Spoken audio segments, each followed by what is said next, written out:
अस्सलामुअलैकुम dear students. आज हम क्लास 9 के एमसीक्यूज़ करेंगे चैप्टर नंबर 1 के। तो देखिए हमारे पास नंबर 1 हमारे पास एमसीक्यूज़ है, वो हमारे पास क्या है, द फिगर 1.26। ये फिगर हमारे पास है, shows part of a vernier scale, what is the reading on the vernier scale. हमारे पास ये वर्नियर स्केल का हमें एक पार्ट शो किया हुआ है, हमसे कह रहे हैं कि इस पर वर्नियर स्केल की रीडिंग हमें शो करके बताएं हमारे पास रीडिंग क्या होती है।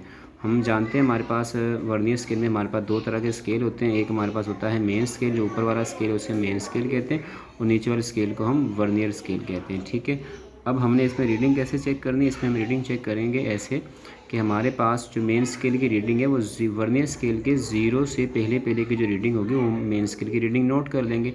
जैसे यहाँ देखें 6 के बाद ये छोटी लाइन है 1 2 3 4 5। ठीक है, ये हमारे पास 6.5 आ गया। उसके बाद हमारे पास हमने ये देखना है हमारे पास जो वर्नियर स्केल है इसकी कौन सी लाइन जो है इस मेन स्केल के साथ कोइंसाइड कर रही मिल रही है। वो हमारे पास कौन सी लाइन है, ये 1 2 3 4, ये फिफ्थ लाइन है जो हमारी बिल्कुल देखिए 7 से हमारे पास क्या कर रही है, कोइंसाइड कर रही है। इसका मतलब हमारे पास क्या हुआ, इसका मतलब हमारे पास ये हुआ कि हमारे पास जो मेन स्केल की रीडिंग थी, हमारे पास मेन स्केल की रीडिंग कितनी आई थी, 6.5 आई थी।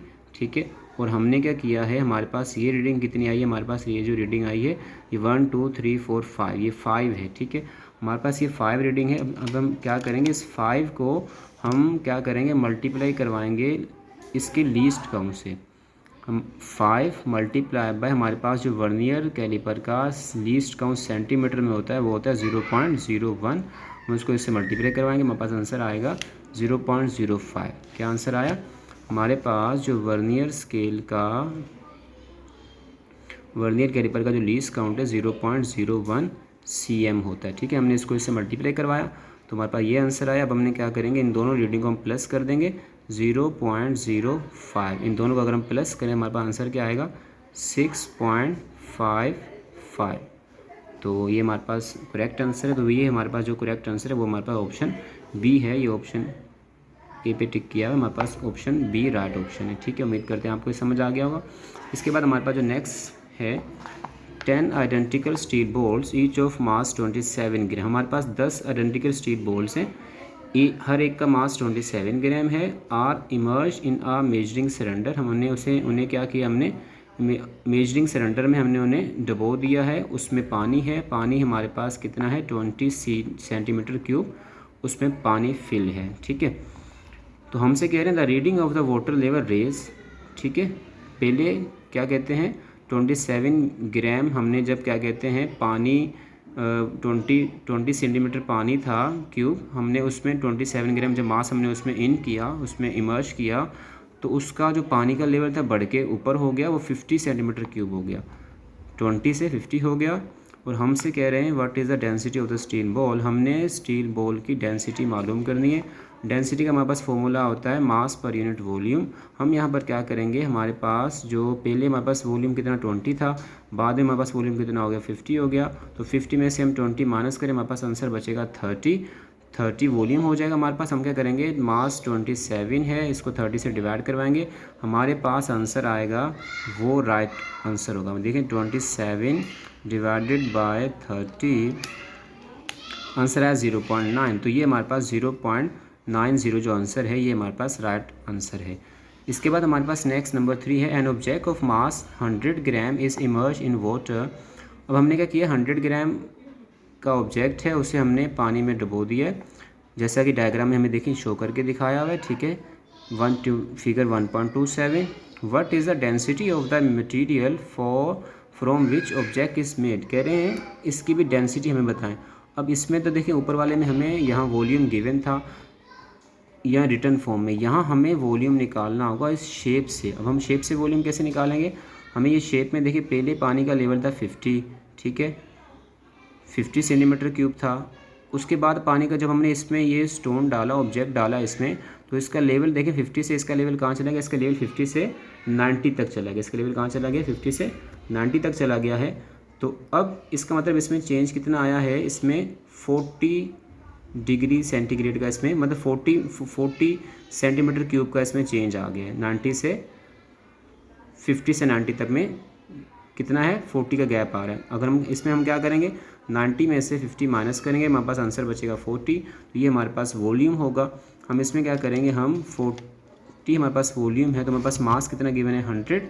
हम यहाँ पर क्या करेंगे, हम यहाँ पर 100 को, इसकी भी हम डेंसिटी ऐसे निकाली जैसे हमने ये इसकी निकाली, मास पर यूनिट वॉल्यूम हम ऐसे करेंगे। हम क्या करेंगे, 100 को डिवाइड करवा देंगे 40 से, हमारे पास आंसर आएगा 2.5। आंसर क्या 2.5 आया। तो ये हमारे पास राइट ऑप्शन है जो कि डी है 2.5। इसके बाद हमारे पास है number 4, what is the reading of the micrometer in the figure 1.28। हमारे पास ये माइक्रोमीटर की फिगर है, इसमें हमने बताना है कि इसमें रीडिंग क्या आ रही है। जैसे हमने वर्नियर स्केल की रीडिंग हमने चेक की, ऐसे ही अब हम माइक्रोमीटर की रीडिंग चेक करेंगे। यहाँ देखें हमारे पास 2 स्केल होते हैं माइक्रोमीटर में। एक हमारे पास होता है मेन स्केल, एक हमारे पास होता है सर्कुलर स्केल। ये मेन स्केल है और ये सर्कुलर स्केल है।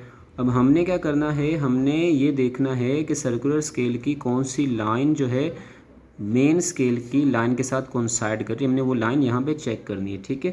तो पहले तो हमने क्या करना है, इसकी लाइन जो टच हो रही, जहाँ पर ये सर्कुलर स्केल की ये वाली लाइन जो है टच हो रही है मेन स्केल की, किस मेन स्केल से, तो हम उससे पहले पहले की रीडिंग हम नोट कर लें। जैसे ये देखें 0 1 2 3 4 5, 5 के बाद 6, 6 के बाद ये जो छोटी लाइन है नीचे वाली लाइन है ये पॉइंट की है, मतलब ये आपके पास 5 के बाद 6, 6 के बाद 6.5, ये कितना हो गया 6.5, ठीक है। ये 0.5 हो गया। इसका मतलब हमारे पास जो इसकी रीडिंग आई है मेन स्केल की, वो हमारे पास आई है 6.5 रीडिंग आई है, ठीक है। उसके बाद हमारे पास अब हमने मेन और सर्कुलर स्केल की रीडिंग देखेंगे। सर्कुलर स्केल की कौन सी लाइन इससे कोइंसाइड करे, वो देखिए हमारे पास कौन सी हमारे पास है। देखिए 10, 10 के बाद हमारे पास है 1 2 3। हमारे पास जो थर्ड लाइन है वो हमारी इसके साथ क्या कर रही है, कोइंसाइड कर रही है। कितनी होगी 10 के बाद 1 2 3 मतलब 13। कितनी हो गई ये 13 होगी। हम क्या करेंगे, हमारे पास जो वर्नियर माइक्रोमीटर का हमारे पास जो क्या कहते हैं लीस्ट काउंट है, हम इसको उससे मल्टीप्लाई करवा देंगे। हमारे पास लीस्ट काउंट क्या है माइक्रोमीटर का, हमारे पास 0.01 मिलीमीटर हमारे पास इसका लीस्ट काउंट है, ठीक है। ये हमारे पास क्या है लीस्ट काउंट है, किसका लीस्ट काउंट है, हमारे पास माइक्रोमीटर का लीस्ट काउंट। हम इसको मल्टीप्लाई करवा देंगे 13 को 0.01 से मल्टीप्लाई करवा के इसमें हम प्लस कर देंगे। हमारे पास क्या है 13 आंसर आया। सर्कुलर स्केल रीडिंग 13, इसको हम मल्टीप्लाई करवाते हैं 0.01 से, ठीक है। आंसर हमारे पास आया 0.13। 0.13 में हम प्लस कर देंगे 6.5। क्या प्लस करेंगे, प्लस करते हैं हम 6.5, तो हमारे पास आंसर आएगा 6.63। क्या आंसर आया हमारे पास 6.63। तो ये हमारे पास बी ऑप्शन राइट ऑप्शन है। हमारे पास राइट ऑप्शन कौन सा है, बी ऑप्शन इज़ राइट। तो ये इसका लीस्ट काउंट था। ऐसे ही ये आप जैसे आपने यहाँ पे किया था, ये वर्नियर कैलिपर का लीस्ट काउंट, ये किसका लीस्ट काउंट है, ये हमारे पास लीस्ट काउंट है वर्नियर कैलिपर का। ये हमारे पास लीस्ट काउंट किसका है, ये माइक्रोमीटर का लीस्ट काउंट है, ठीक है। नेक्स्ट हमारे पास है a chip wrapper is 4.5 cm long and 5.9 cm wide. हमारे पास एक चिप रैपर है, ठीक है, वो 4.5 cm लॉन्ग है और 5.9 cm वाइड है। इसका एरिया कहते हैं it's area up to significant figure will be, तो उसका एरिया हमें बताएं सिग्निफिकेंट फिगर में कितना आ रहा है। हमें पता है ये एक रेक्टेंगल शेप बन रही है क्योंकि ये 5.9 cm वाइड है और ये 4.5 cm लॉन्ग है, क्योंकि ये डिस्टेंस हमारे पास क्या है, एक ज़्यादा एक कम है, तो ये रेक्टेंगल। हम रेक्टेंगल का एरिया कैसे मालूम करते हैं, हम दोनों को मल्टीप्लाई करवा देंगे। 4.5 मल्टीप्लाई बाय 5.9, ठीक है। हमारे पास आंसर आएगा 26.55। तो ये हमारे पास राइट ऑप्शन है 26.55। उम्मीद करते हैं आपको समझ आ गया होगा। इसके बाद हमारे पास नेक्स्ट हमारे पास क्या है, a world wide system of measurement in which the unit of base quantities were introduce is called. हमारे पास जो पूरी दुनिया में सिस्टम ऑफ यूनिट यूज़ हो रहा है वो हमारे पास इंटरनेशनल सिस्टम ऑफ यूनिट है, ये सही है। इसके बाद हमारे पास है all accurately noun digit and first doubtful digit. हमारे पास जो ऑल रेकोरेटरी नाउन डिजिट होते हैं और जो फर्स्ट डाउटफुल डिजिट होते हैं in an expression are known as, उसे हम सिग्निफिकेंट फिगर कहते हैं। ये हमारे पास सिग्निफिकेंट फिगर की डेफिनेशन है, ठीक है। उसके बाद हमारे पास क्या है, हमारे पास है if a zero line of vernier scale coincide with zero of main scale than zero error zero होगी, क्योंकि अगर हमारे पास मेन स्केल की, हमारे पास देखिए जो मेन स्केल है, ये मेन स्केल है, मेन स्केल की जो ज़ीरो है हमारे पास ठीक है। वो क्या कर रही है, वर्नियर स्केल की जो ज़ीरो है उससे क्या कर रही है, आपस में दोनों का ज़ीरो आपस में क्या कर रहा है, कोइंसाइड कर रहा है। तो इसका मतलब हमारे पास क्या है, इसमें ज़ीरो एरर नहीं है, तो ज़ीरो एरर ज़ीरो होगा। ठीक है, तो इसलिए इसके बाद हमारे पास है zero error of the instrument is systematic error. जो सिस्टम ज़ीरो एरर होती है किसी भी इंस्ट्रूमेंट की, उसे हम सिस्टमेटिक एरर कहते हैं। जैसा कि आप जानते हैं हमारे पास एरर की 3 टाइप होती हैं, सिस्टमेटिक एरर, रैंडम एरर और ह्यूमन एरर। ठीक है, तो जो इंस्ट्रूमेंट की एरर होती है उसे हम सिस्टमेटिक एरर कहते हैं।